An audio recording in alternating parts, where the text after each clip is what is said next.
Good afternoon, everyone. Good afternoon. Oh, y'all could do better than that. Good afternoon.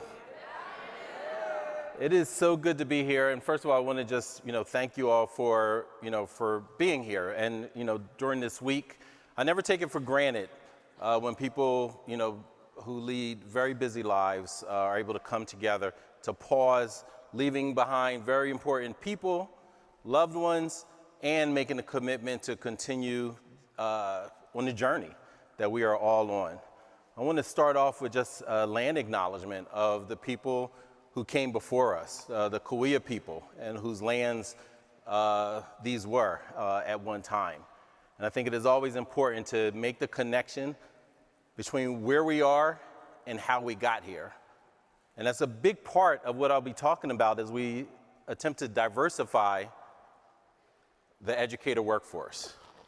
And I can't do that without talking a little bit about my history, my upbringing, and what led me to become one of the few black men educators in the country, which if you didn't know, that's about 1.3% of public school teachers are black men.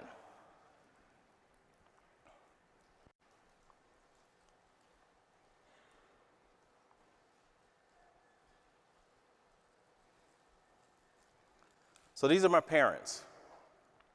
They met, y'all may know this song, In West Philadelphia, Born and Raised. Y'all know the rest of that? All right, beautiful, beautiful. That's our history, that's our story. But they met in the West Philadelphia branch of the Black Panther Party. And while a lot of people see the Black Panthers and they see, black leather, berets, guns, what they saw were people who were feeding black children in the community, who were having teach-ins, who were starting sickle cell anemia clinics, who were having PE. When I became a teacher, PE stood for physical education, but at that time it stood for political education. And that's what attracted them to the Panthers, and they met and married there. And that, just them coming together and having a very committed understanding of the connection between racial justice and educational justice is what they poured into their children. And so this pipeline, this teacher pipeline that I would eventually embark on, started with me as a student. This is Mama Fasaha, who's currently still mentoring me. She sent me a note the other day and said, you know what, people can see how you pray by what you do. Like the actual action is the prayer.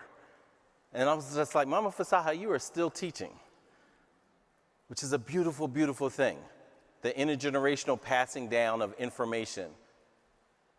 And so here we are as students. Later, I was invited into the profession by Dr. Martin Ryder. You can probably find me, I'm the one without a suit on. But eventually, then I became a teacher. That student is Shayla Harvin. I used to call her Shayla Messy Harvin. Shayla is now a teacher in California. And so we can see this from Mama Fasaha to Shayla Harvin, how people are lifting as they climb and connecting. But how do they do it?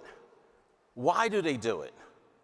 And what can we learn from this pipeline and pathway? Productive, predictable, and protected pipeline. So I didn't start off on the journey even thinking about teaching. It wasn't that I crossed it off my list. It never made any list that I even thought of doing. I was on my way to law school because I knew that there was something about courts and policy that undermine communities that I grew up in. I witnessed and experienced police brutality. Hell, I was arrested one night coming from my school as a principal. And yes, later I would get a letter from the Internal Affairs and say that was an unlawful arrest and that police officer was disciplined. But I knew many folks did not get that. And that only happened because they found out, he's an educator, he's a principal. But I knew that there were a lot of people that experienced something similar that would get no reprieve. And so as a teenager, I said I want to commit to racial justice.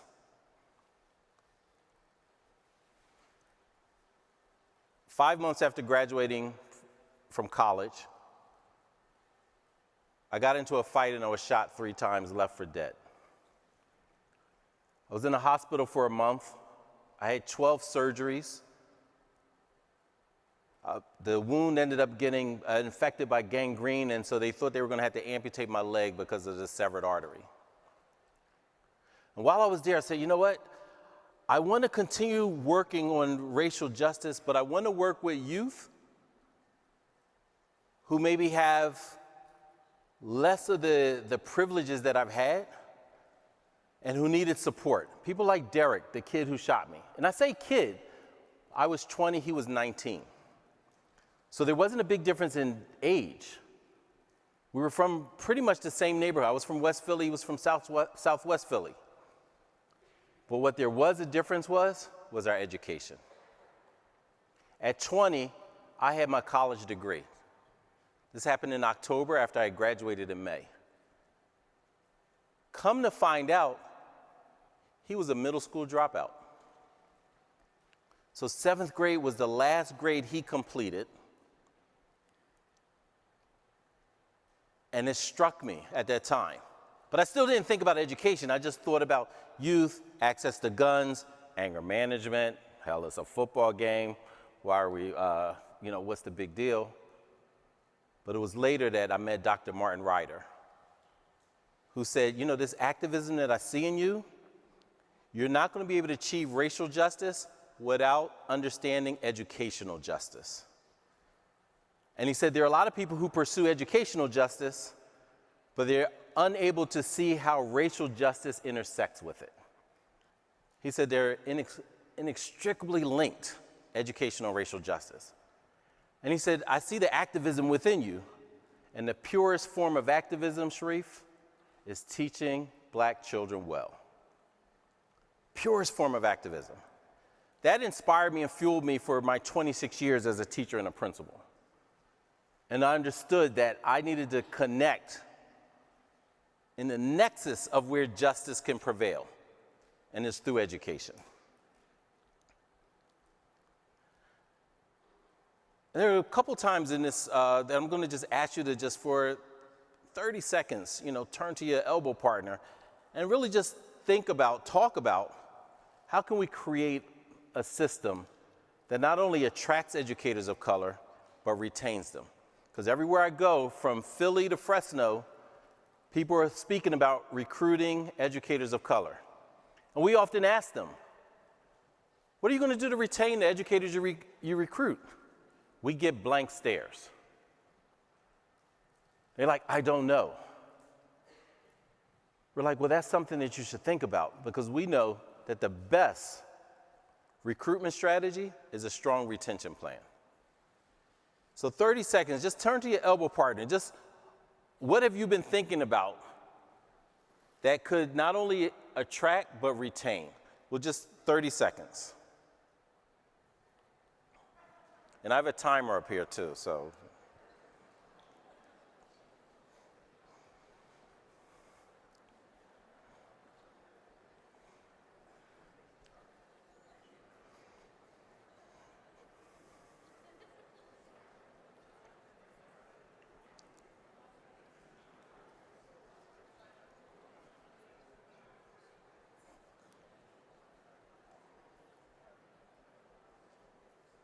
Okay.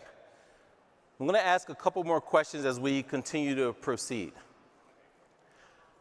An area I want to push everyone, a lot of times you may have heard back in the day where people said, I'm colorblind.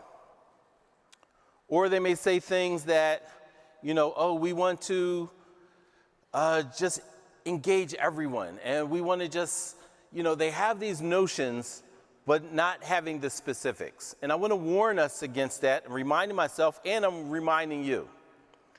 In Philadelphia, we wanted to diversify, but we were not specific about the techniques and strategies to retain.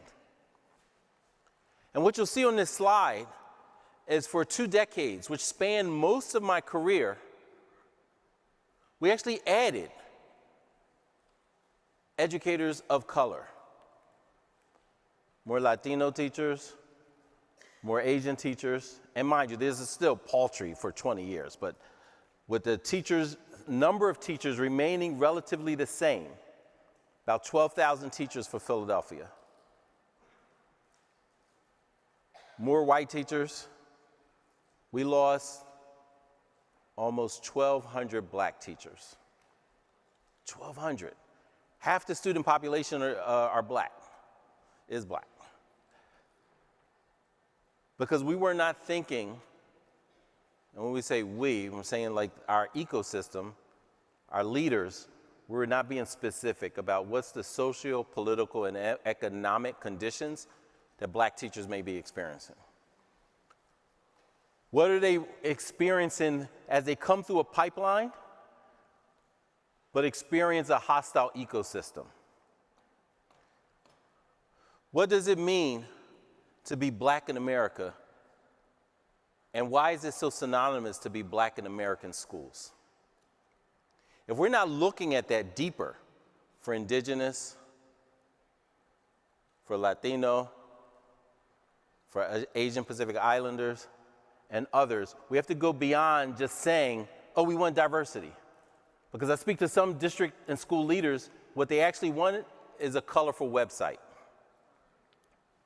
not the actual work to make it an anti-racist environment. And when we don't look at that, this is what happens. A loss of almost 1,200 black teachers in our city. And we look at that statewide, and this is just a cautionary tale, an example of how we respect teachers, how we support teachers, how we develop teachers, how we recruit and retain teachers can have a colossal impact of everyone, but also very specifically the people that we claim we want to recruit and support. We know that the retention rates of teachers of color, particularly black teachers, particularly black men, Latino men, is extremely high. And a lot of people say, oh, black men just aren't interested in teaching. But Dr. Ivory Tolson debunked that years ago when he showed that for black men who attend HBCUs, do most of y'all know what HBCUs are? All right, good. All right. And listen, I've been in some room with educators and they're like, what's that stand for? So, and the people who are quiet who don't know historically black colleges and universities, but for black men who attend HBCUs, education actually shows up twice in their top 10 career choices. Twice. And I talked to district leaders around the country who actually have HBCUs in their city, and they've never been there. They've never been there. That means because they're disconnected from the social, economic, and political conditions that aspiring educators may be in. How do you have a district in a city that's blessed with a HBCU, or a state that's blessed with a HBCU, and never gone to visit there? And yet say, where are the black people? Where are the black teachers? They didn't apply. That means you're unserious. It means you're unserious, but you're speaking as if you're committed. We know also historically, if we're not connected to the social, economic, and political conditions, then we may not be aware that the Brown versus Board of Education, a landmark case that's often lauded, and we understand why, but that also almost 40,000 black teachers were summarily dismissed, fired, laid off. Principals who were said, oh, we'll hire you, but you have to be the custodian. Master teachers with their PhDs, but you can be the classroom assistants. We have to look beneath the surface sometimes and be serious about the rigors of intellectual research and how that ties into our leanings and our educational frameworks. Because we understand that the reason why many of these black teachers, 40,000 black teachers that we've never come back from, we've never made up those numbers. The reason why they were in this situation was because many people, my friend calls it, that black children had dollars attached to them, the per pupil funding. And so there were some places that said, okay, federal government, you're making us integrate. And we know some districts like in Virginia and other places, they shut down the entire district instead of taking a couple of black children. They said, we won't have school for anyone. You know, like all lives matter, they said no schools matter for nobody if we have to take a single black child. So some shut down. Others said, we'll take these black children, there's money attached to them, but we won't take those black adults. There's no money attached to them. You know, my friend calls black children, he said they were the new cotton. And so some took them because there were dollars attached, not because they felt like, hey, let's work towards educational and racial justice.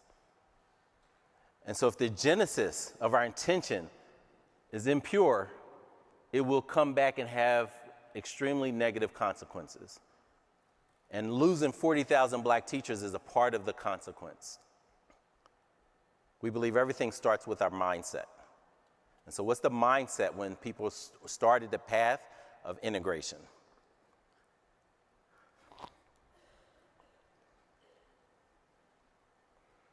I see I'm going to move past this question and get to the next one just because we want to be consistent with time. So reasons for educator diversity, like what are some of those reasons? And when we think about it, again, back to mindset, back to intention, we have to make sure that we're understanding this is what we're committing to, and this is what the ecosystem has to be to support this. Yes, it can propel student achievement, but just having a diverse educator in front of a class in an ecosystem, in a school or a district that does not respect racial justice is not going to bring to bear. Do we understand that it's not just good for black students to have black teachers? That it's good for all students? Do you know how many white teachers have come to me over the past decade, from the time I was at the U.S. Department of Ed up until now, who say some of the best professional development I received was being in proximity of an educator of color? That was some of the best professional development I received. I saw how they held high expectations. I saw how they communicated with families. I saw how they provided support. I saw how they were able to supplement or supplant racist curricula. I saw all of that, and that made me a better educator.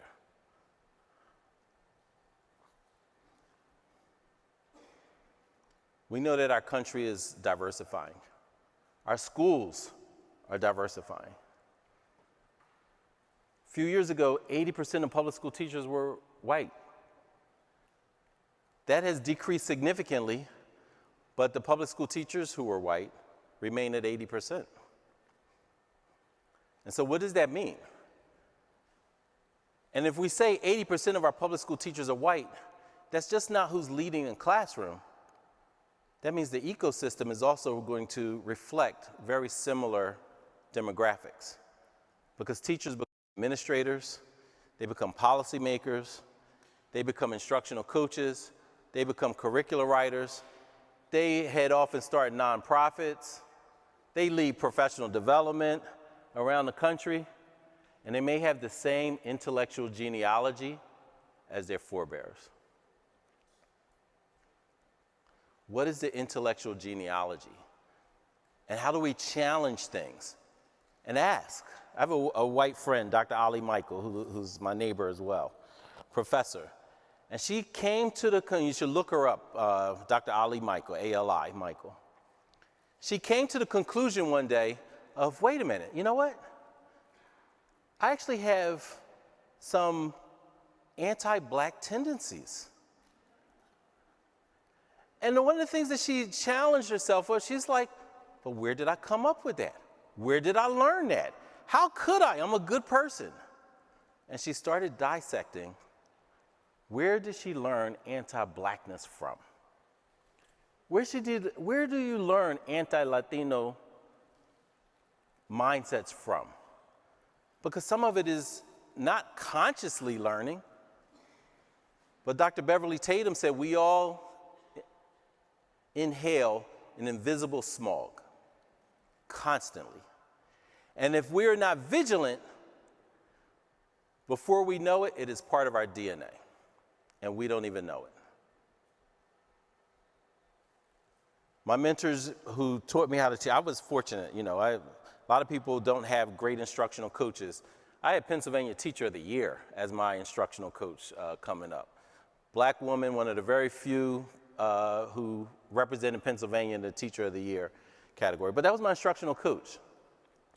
And she would talk to us about how every lesson plan that you develop, that you're designing, every lesson plan is actually a political document. And every time you teach is a political act. Because what you teach, how you teach, and the resources you draw from have connotations about who's centered and who's not, whose perspective is relevant and whose isn't, whose history is told and who's ignored. But it gets worse than being ignored. I speak to teachers who say, educators, who say that the professor who developed them, the coach who developed them, was actually oblivious that there's actually other pedagogical frameworks to even draw from. So we have, raise your hand if you've heard these names, because this is how the educational framework is designed and how we're developing educators for a majority diverse public school body. Who's heard of Horace Mann, John Dewey, B.F. Skinner, Piaget? What's the other guy? Vygotsky, thank you.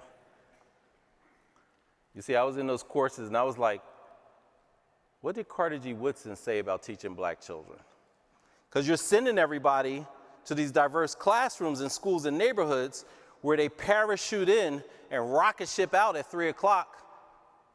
Where are they learning about black pedagogical frameworks? Because they're certainly not learning it in their ed prep programs.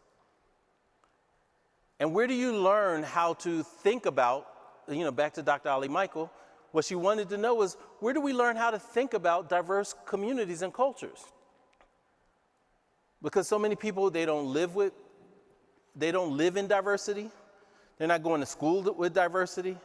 They're not in ed prep programs that are diverse. Shoot, a lot of ed prep programs are less diverse than the overall student body at the university. So they're not shopping in diverse neighborhoods. They don't live there. So where are people learning? And it is a peculiar phenomena where we have educators and their only relationship with communities of color is with children of communities of color. That is bizarre. The only relationship with the black community is with a first grader that I teach. I have no other relationship and never have. These are the things which means that we are creating ecosystems, and often not with malintent, but being oblivious, and we know what the road to hell has been paved by. And when we say road to hell, I'm talking about students' experiences. Because a lot of parents of color can tell you about their experience, their grandparents' experience, and their grandchildren's experience. But Yale did a study, and then it got people's attention, and they agitated them a bit, right? Be a beloved agitator, sis. Yale said that black children start experiencing their teachers' racism as early as 3 and 4 years old. 3 and 4. Can you imagine the hell that puts a child through? And it doesn't get better when they're 13, newsflash. It certainly doesn't get easier when they're 18. If I'm experiencing my teacher's racial biases at 3 and 4 years old, pre-K, what does it mean by the time I get to 6th grade? When I'm checking out, is that really that the black community isn't invested in education, or is that child demonstrating self-preservation? And say, you know what, I'm just gonna protect myself and check out of the madness. Because even before a human being has words for their oppression, they know they're not being treated as a full human being. And so how do we do this? How do we challenge ourselves differently? I have a quote here, too. And many people are floored when they understand who said it. I favor integration on buses in all areas of public accommodation and travel. I'm all for equality. However, I think integration in our public schools is different. In that setting, you're dealing with one of the most important assets of the individual, the mind. He goes further to talk about a lot of white people look at black youth and children as inferior, low opinion of them. And not just them who's sitting in front of them, but the communities that love them and send them to our schools, often under duress. Because we know you'll get a call if you don't send your child there. And so we've got to be super careful about who's in charge of the intellectual development of our children. And this is why anti-racism is so important. This is why curiosity about the people that we serve is so important. This is why cultural humility is so important.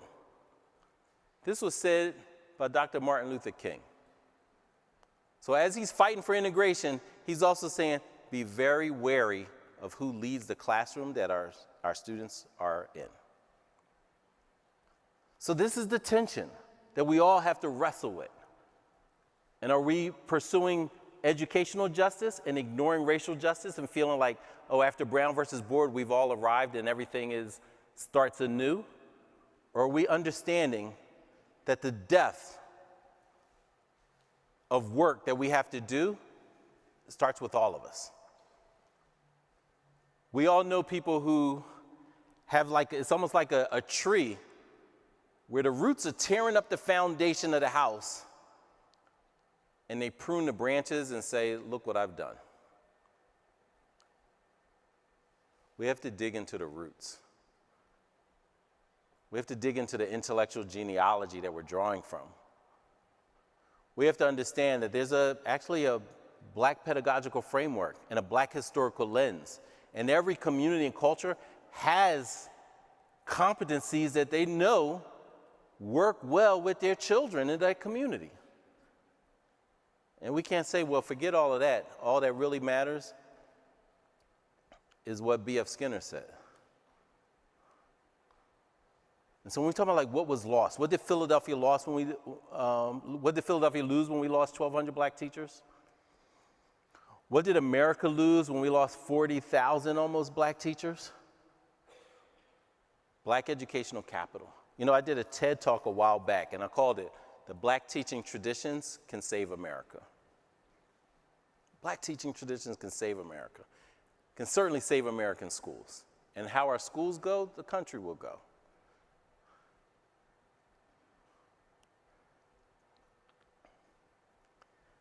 And so I'm going to go in and just share, because people are like, black teaching tradition, I never heard of that. That sounds like some pseudoscience. You know what I mean? We're American. What's American tradition? No, there's actually black teaching traditions.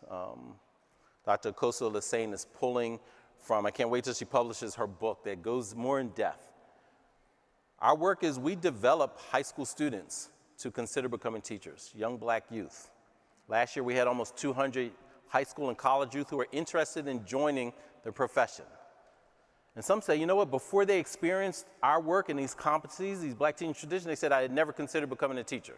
And we say, why? Number one answer to why don't you want to become a teacher? Black youth said, because kids are bad. We said, are you bad? They said, no, but my boy is bad. I wouldn't want to teach him. The second answer is how they're currently experiencing school.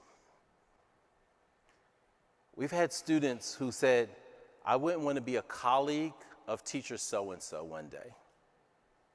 I wouldn't want to be a colleague of my teacher based off of the experience that we have with them. We just did a report with Teach Plus. It came out today, as a matter of fact. Teach Plus and the Center for Black Educator Development, where we were responding to 100 youth of color who are interested in teaching. I encourage you to go to teachplus.org and download that and share that and dissect that. What are they saying about and these are youth who are actually interested in teaching. These are students who are part of the Educators Rising. Shout out to the Ed Rising team. These are Educator Rising students, high school students from around the country who are sharing, this is what attracts us to becoming an educator, but also this is what might repel us. It behooves us to listen to the youth, because contrary to what people say, they are interested. And while we talk about the teacher shortage, we worked with American Institutes for Research to look at not only are people talking about teacher shortage separate from teacher diversity, which means there's two different offices, two different things, when it actually should be an integrated approach. If you have a teacher shortage, and you know historically, we've blocked, we've repelled educators who are diverse, it's just as logical to say, well, in order to address the shortage, we should make sure that we are open doors, flattening barriers that has subjugated people to not think about education as a way for their activism. Suppose it's an integrated approach to addressing the teacher shortage and diversifying it simultaneously. That's the work, and that calls for all of us. It's worthy of our best collective efforts. So I'm going to quickly talk about a couple of folks as far as the characteristics, and then back to the Black teaching tradition, the characteristics of the African American pedagogical excellence. So pulling from a couple of people, Lucy Craft Laney. She should be just as familiar to us in ed prep programs as a Piaget. Dr. Carter G. Woodson, many people recognize him as, oh, he started Black History Month. Yeah, but you know what? He was actually a teacher and a principal. And he went around the country not only writing curriculum, but leading professional development. So he didn't just design Negro History Week, which eventually led to Black History Month. He was an educator with frameworks of here's the relationship between teaching and learning in the Black community. Why aren't we learning this? So one aspect of this framework is political clarity. We know that schools and systems were not originally designed thinking about, okay, how do we make sure that whether it's Reconstruction or post, how do we make sure these schools are places that design educational racial justice? There's a political clarity of why the school is there, why we are teaching, why we are designing this curriculum. What is my why? They had that crystal clear.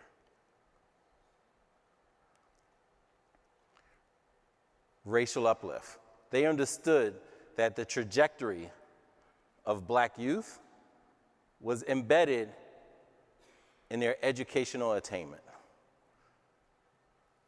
And they felt that they were responsible for the community, right? Because we have a lot of educators like, hey, I do this, but I'm not responsible for your community. I can be successful whether you are or not. One of the saddest things, and again, I was a career, kind of career change. I didn't have a real career when I became a teacher, but you know, you get what I'm saying. I was still young. One of the saddest things I came to learn, because I had not experienced this as a child, was how many educators will lead a classroom and say, and you can probably finish my sentence. Let's do a little call and response. Leading a classroom, I get paid whether you learn it or not. As a 21-year-old entering into this profession that I had Mama Fasaha and Yvonne Savior as my, teacher and later my teacher coach. When I first heard an educator say that, I felt like somebody had just punched me in the stomach. I didn't even know that was like a thing to be said from adults to children. What kind of mindset? But you know what? Anywhere around the country, students have heard that.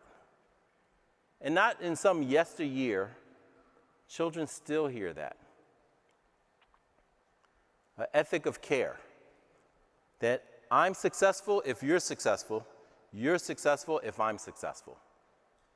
Less focus on classroom management, more focus on a culture of community and cooperation. A sense of purpose.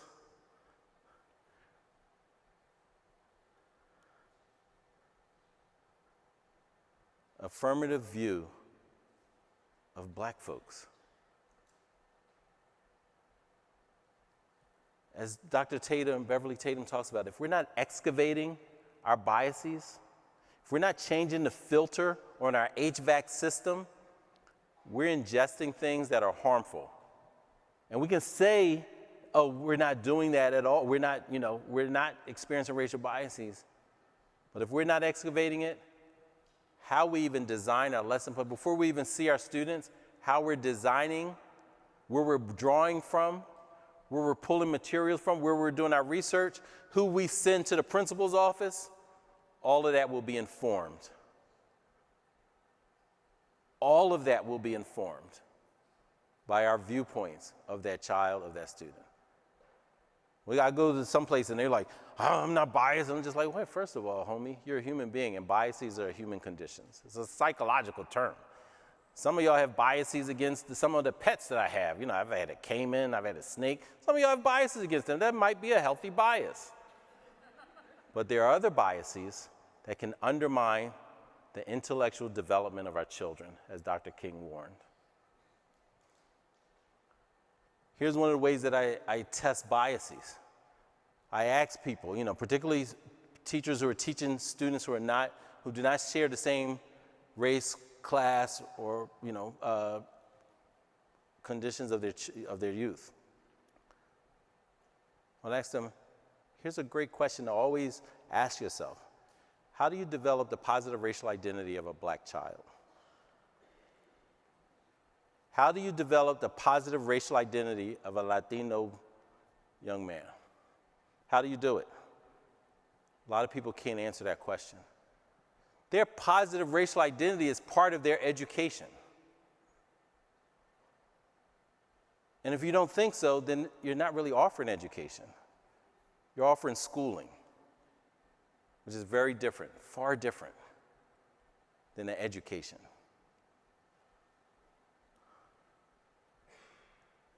Oppositional consciousness. If a system is inherently built on racism, are we in the condition to reject that? And does our rejection of racism, does our embracing of anti-racism, does it come out in how we teach? Do our students see themselves when we're teaching? And how so? Because we know if it's a children's book, for example, and I'm teaching elementary school students, my students are more likely to see a character that's a rock or a talking truck than it is to see themselves. So as a child, I have to be conscious about even what my classroom library looks like. If I'm a curriculum writer, I have to be conscious about what is going in and what is a more holistic view. Because if I just go on autopilot, I'm going to give exactly what was given to me, and then you start tracing the intellectual genealogy of that, and it is not centering the actual students that I have. As a principal, this is the quote that I would look at every day to remind myself. An educator is in a system of oppression is either revolutionary or an oppressor. And yeah, there are a lot of folks who are like, well, the system ain't oppressive. This is America. This is public schools. Look at the funding of schools, whether it's at HBCU in your location, whether it's in Pennsylvania, they showed that even in poverty, when they adjusted for poverty, for white and Black or Latino school districts, the browner the district, the less funding they got, even when they controlled for poverty and other factors.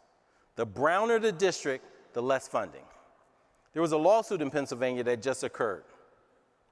And the judge said, yes, this funding system for our schools is unconstitutional. Do you know that the lawyer, and you can look this up, the lawyer for the Senate who was defending against equitable funding said, why should kids who are on the hamburger flipping track get algebra? Where did he get that mindset from? He surely wasn't talking about his own kids. Whose kids are he talking about? He said, we need people who can make pizza crust. So they deserve far less. Which schools was he talking about? And I'm sitting there and I'm shocked that people were shocked that he said that in an open forum. Like he said this in court with a stenographer, with cameras, with witnesses. And then people would tell me like, no, this is the policymaker at the highest levels for a state.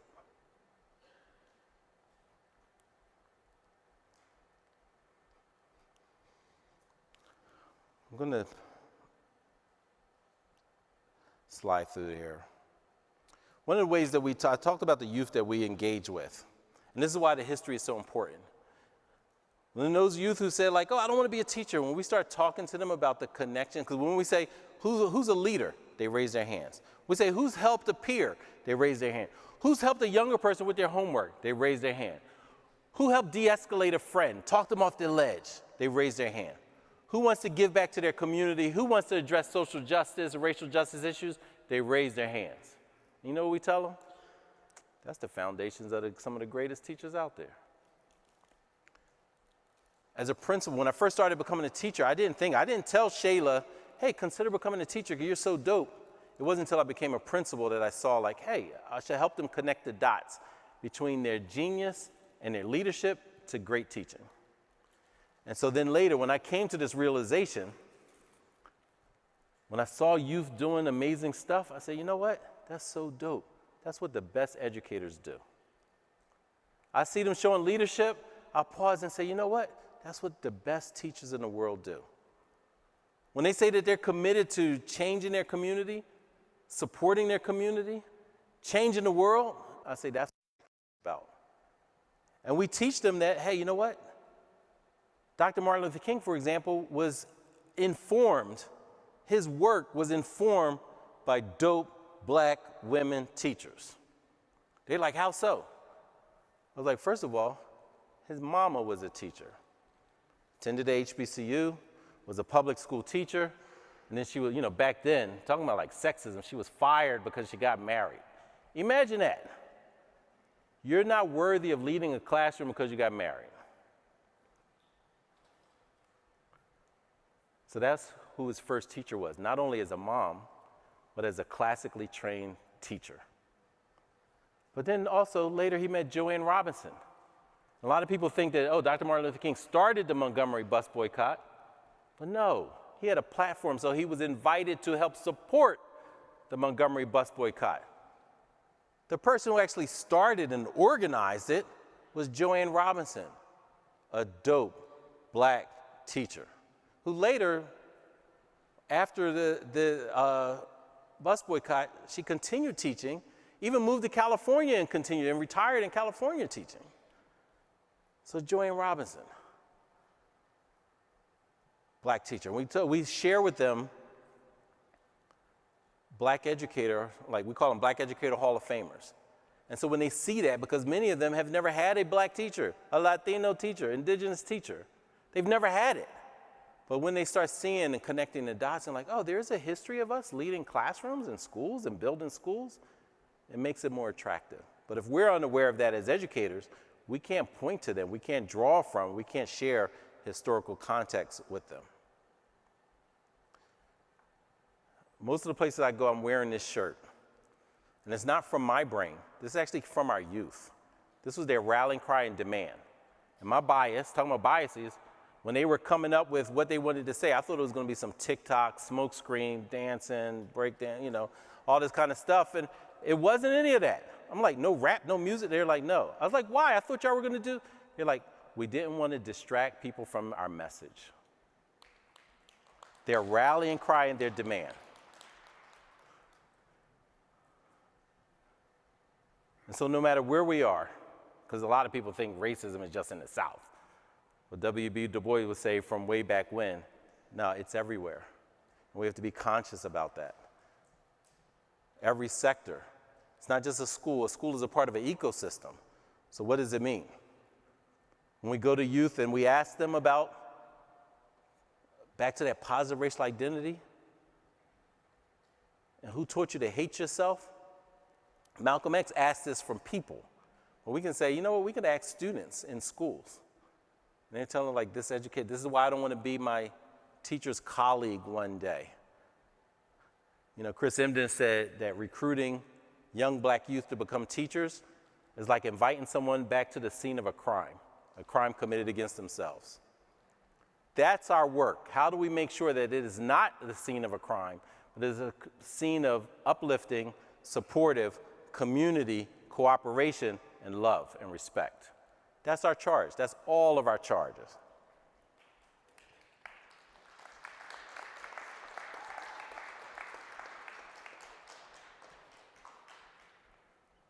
There would be no lynching if it weren't for the schoolhouse. There would be no lynching if it weren't for the schoolhouse. That means how we're framing, how we're educating, how we're supporting people.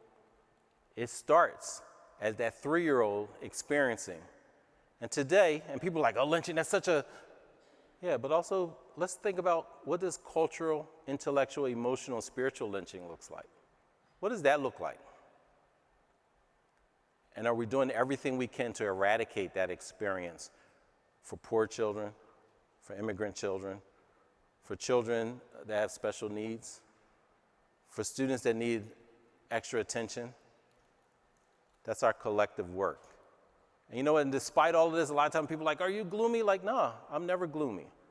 I'm hopeful, because hope is the fuel of the revolutionary. And so I encourage all of us to continue to think how to not just, as someone said the other day, not evolve, but be revolutionary. Build coalitions, build communities, connect with each other. If you have your phone out, please pull it out, turn your camera on. You don't have to do the light. I know we're not, you know, I saw a Swiftie back there doing their light. Or no, but I do want to just share this 1 million teachers of color. So this is designed to 1 million teachers of color and 30,000 leaders of color. I encourage you to sign on, support. Secretary Cardona and the Department of Ed is getting behind this, and this is going to be a constant push and challenge to make sure that something like this occurs and is embedded in policy and in grants to states in the collective work that we are all doing.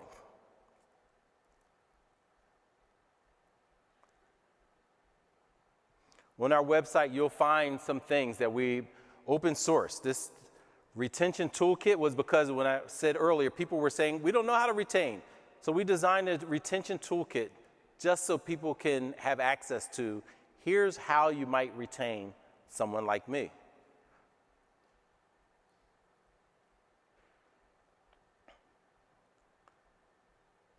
I want to thank you all for your attention, your openness, and your curiosity to learn about what's a black man's perspective of a teaching ecosystem that is often devoid of black men. So I want to thank you, and I appreciate you. And please continue to build together and remain hopeful, but remain vigilant at the same time. Thank you very much.